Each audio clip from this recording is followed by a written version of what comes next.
नमस्कार। अपने चैनल मंजू पूर्णेंदु पे मैं आप सबका हार्दिक स्वागत करती हूँ। आज एक बहुत ही सेंसिटिव टॉपिक पे मैं आप लोगों से बात करने जा रही हूँ। आपने इधर सुना होगा बहुत सारी घटनाएं इस तरह की घटित हो रही हैं जिसमें हस्बैंड वाइफ को मार देता है या मरवा देता है और वाइफ हस्बैंड को मरवा देती है या मार देती है। तो पहले के ज़माने में होता क्या था, हम लोग शादी करने के लिए जब जाते थे तो आसपास के लोगों से पूरी फैमिली बैकग्राउंड की इंक्वायरी करते थे। लड़का क्या करता है, क्या नहीं करता है, उसके भाई बहन क्या करते हैं, बायोडाटा पे नहीं जाया करते थे। बायोडाटा में तो हम कुछ भी लिख सकते हैं, ये बताइए, कोई भी कुछ भी लिख देगा तो क्या हम उसको मान लेंगे? लेकिन पहले के ज़माने में ये होता था कि लोग घर जाते थे या आसपास के लोगों से इस बारे में पूरी पूरी जानकारी लेते थे कि ये फैमिली कैसी है, ये लड़का कैसा है, ये लड़की कैसी है। उसके बाद फिर बात आगे बढ़ाते थे। आज तो समय बिल्कुल ही डिफरेंट हो गया है। लड़के लड़कियां कुछ दिन अफेयर करते हैं, उसके बाद शादी कर लेते हैं। लड़के या लड़की का एक और अफेयर चलता है या दो और अफेयर चलता रहता है।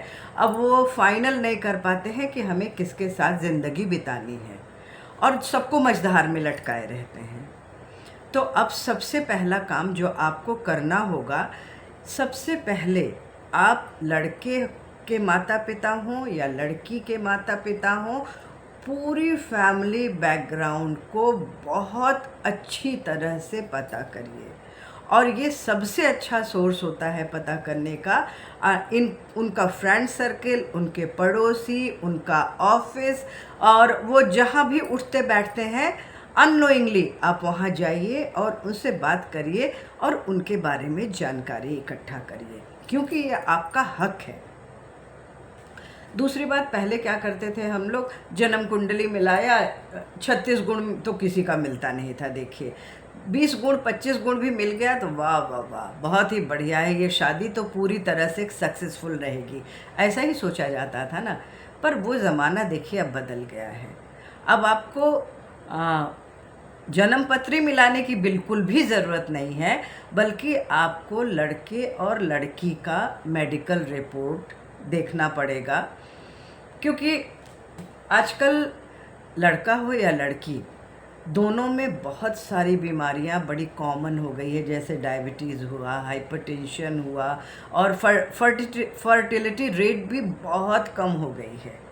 और उसके लिए एक दूसरे को दोषी ठहराने से कोई फ़ायदा नहीं होता कि उसके बच्चे नहीं हो रहे हैं तो हमारी बहू में ही कमी है, या बहू के घर वाले कह रहे हैं वो लड़के में ही कमी है इसीलिए हमारे घर में बच्चे नहीं हो रहे हैं।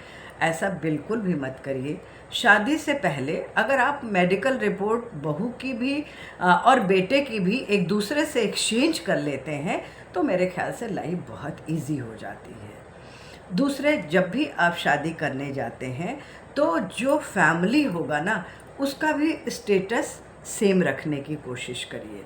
क्योंकि अगर आप बहुत हाई लेवल पे जाते हैं और लड़की आपके घर में आती है तो वो एडजस्ट नहीं कर पाएगी, या लड़का आपके घर में आता है तो वो एडजस्ट नहीं कर पाएगा। तो आप अपने लेवल में ही शादी करिए। दूसरी बात, अगर आपकी बेटी वर्किंग है तो आप उसका सैलरी स्लिप या जो भी उसको सैलरी मिलती है वो लड़के वालों को दीजिए, और लड़के वालों की सैलरी स्लिप को आप खुद लीजिए और अपनी बेटी को दीजिए। क्योंकि आजकल बहुत बड़ा मुद्दा ये हो गया है कि लड़कियां जॉब में लड़कों से ज़्यादा कमाने लग गई हैं। अब उनमें ये हीन भावना आ जाती है कि अरे मेरा पति तो मुझसे कम कमाता है, मैं तो उससे इतना ज़्यादा कमाती हूँ। तो इस तरह के मैच मत बनाइए।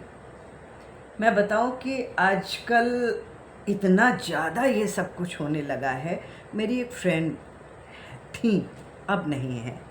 बड़ा दुख हो रहा है ये कहानी सुनाते हुए आपको, लेकिन मैं सुनाऊंगी ज़रूर, क्योंकि इससे हर किसी को मोटिवेशन और इंस्पिरेशन मिलने वाला है।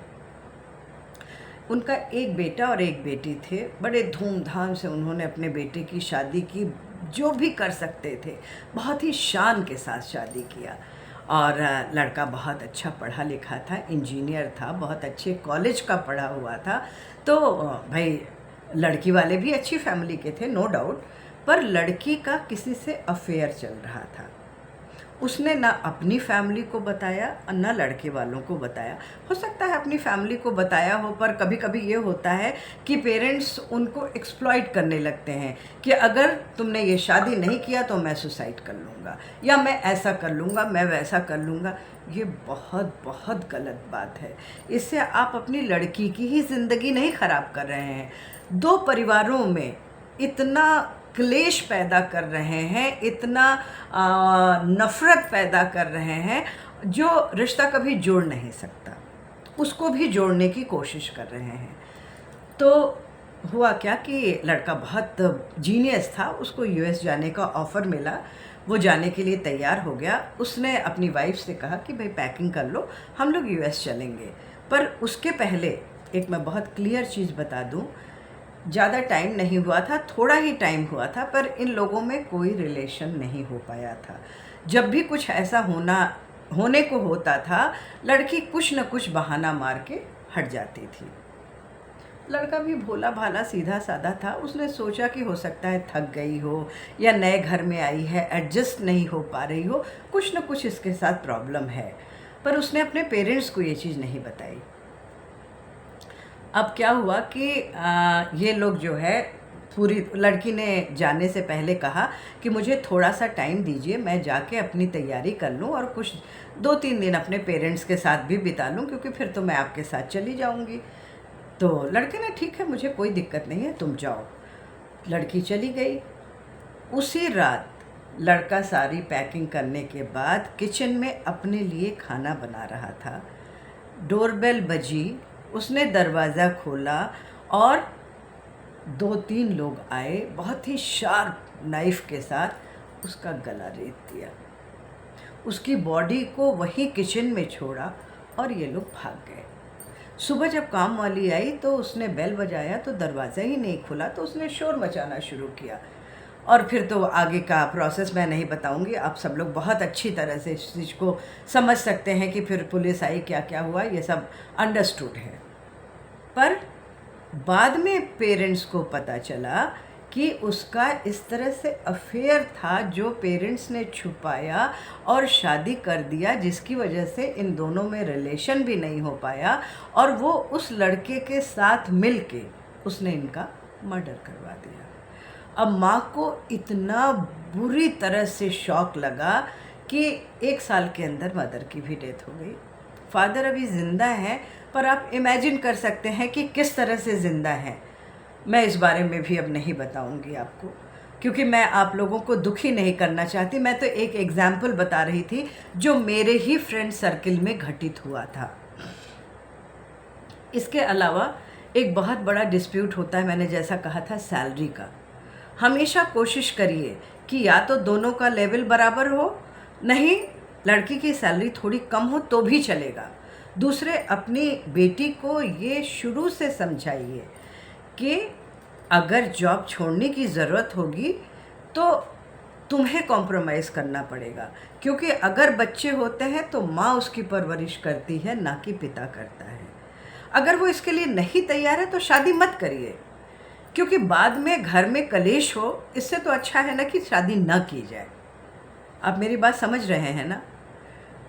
आजकल लड़कियां बहुत ज़्यादा कैरियर कॉन्शियस हो गई हैं, कैरियर के पीछे भागती हैं। ये ज़माना ही ऐसा है, मैं उनको भी दोष नहीं दूंगी। उसका रीज़न ये है कि बहुत ज़्यादा कंपटीशन बढ़ गया है, हर फील्ड में मारा मारी मची हुई है और हर कोई इस होड़ में आगे निकलने की कोशिश करता है। तो एक बैलेंस रिश्ते को ढूंढिए और उसको सब कुछ पता करने के बाद ही आप शादी के मंडप तक ले जाइए, और समय समय पर अपने बेटे या अपनी बेटी की काउंसलिंग भी करते रहिए, क्योंकि आप अनुभव के भंडार हैं। छोटी छोटी बातों पे आजकल बच्चों में झगड़ा हो जाता है और डिवोर्स हो जाता है ना? हम लोगों के ज़माने में तो ऐसा नहीं होता था, और ऐसा भी नहीं था कि हम लोग बिल्कुल स्मूथली लाइफ चलती थी। बहुत सारी प्रॉब्लम भी आती थी और हम लोग फेस करते थे। तो इनको भी उन चीज़ों से डील करना सिखाइए। भगवान ने इतनी कीमती चीज़ दी है, मानव जीवन, उसको यूं ही जाया मत होने दीजिए। तो वीडियो ज़्यादा लंबा हो जाएगा, इसलिए मैं इसको यहीं ख़त्म कर रही हूँ। पर आप सबसे हाथ जोड़ के ये रिक्वेस्ट करती हूँ कि शादी करने से पहले इन चीज़ों पे बहुत अच्छी तरह से रिसर्च करिए, उसके बाद फाइनल अंजाम तक पहुँचिए। अभी मैं 1-2 वीडियो इस टॉपिक पे और भी बनाने वाली हूँ, क्योंकि मेरी फ्रेंड्स का कहना है कि तुम इस तरह के वीडियो बनाओ, बहुत ज़रूरी है इस समाज में इस तरह का मैसेज कन्वे करना। तो मैं और भी वीडियो बनाऊंगी इस तरह के। तब तक के लिए आप सभी को शुभ रात्रि, और इस वीडियो पर विचार ज़रूर करिएगा। और अगर आपको मेरे आइडियाज़ अच्छे लगते हैं तो प्लीज़ अपने दोस्तों में भी शेयर करिएगा। मेरे चैनल को लाइक करिएगा, सब्सक्राइब करिएगा, बेल आइकॉन दबाना बिल्कुल भी मत भूलिएगा। Bye bye.